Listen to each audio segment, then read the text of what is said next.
Hello guys, நாளைக்கு morning 10 o'clock நம்ம AffairsCloud marathon போகுது. IBPS Clerk-கான marathon ஆல்ரெடி நிறைய பேர் சொல்லியிருந்தாங்க.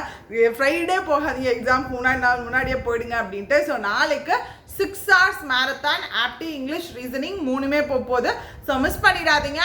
அண்ட் இன்னொரு விஷயம், நிறைய பேருக்கு வந்து லாகின் பண்ணிட்டு உள்ள போன பிறகும் பைனோனே காமிக்குதுக்கான்னு சொல்லியிருந்தீங்க. அதாவது பைனோனே நீ காமிக்கும், நாளைக்கு வந்து நம்ம லைவ் கிளாஸ் ஆரம்பிக்கும். ஸோ நோட்டிஃபிகேஷன் வந்தோடனே நீங்கள் உள்ளே போனோடனே எனேபிள் ஆகிடும், ஓப்பன் ஆகிடும். அதனால பைனோன்னு காமிச்சாலும் வாங்காதீங்க. நீங்கள் ஆல்ரெடி பே பண்ணிட்டீங்க அப்படின்னா நீங்கள் திருப்பி பே பண்ணலாம், அவசியம் கிடையாது. ஸோ இன்னொரு முக்கியமான விஷயம், இன்னைக்கு ஃபெஸ்டிவல் ஆஃபர் போயிட்டு இருக்கு நம்ம AffairsCloud. KR அப்படின்ற கூப்பன் கோட் யூஸ் பண்ணிங்கன்னா மாக் டெஸ்ட்டும் டூ டைம்ஸ் வேலிடிட்டியோடு இருக்கும். அண்ட் லைவ் பேங்கிங் வீடியோ கோர்ஸும் 888க்கு ஆஃபர் போயிட்டுருக்கு. அதில் 3 கோர்சஸ் இன்க்ளூட் ஆகும். நாளைக்கு நடக்க போகிற IBPS Clerk கோர்ஸ்லேருந்து எல்லாமே இன்க்ளூடட். ஸோ வேணும் அப்படின்னா யூஸ் பண்ணிக்கோங்க. நாளைக்கு மேரத்தான் மறந்துடாதீங்க மக்களே, எக்ஸாம் லெவலில் இருக்கும். ஸோ மறந்துடாமல் வந்துடுங்க. Tata, bye, see you.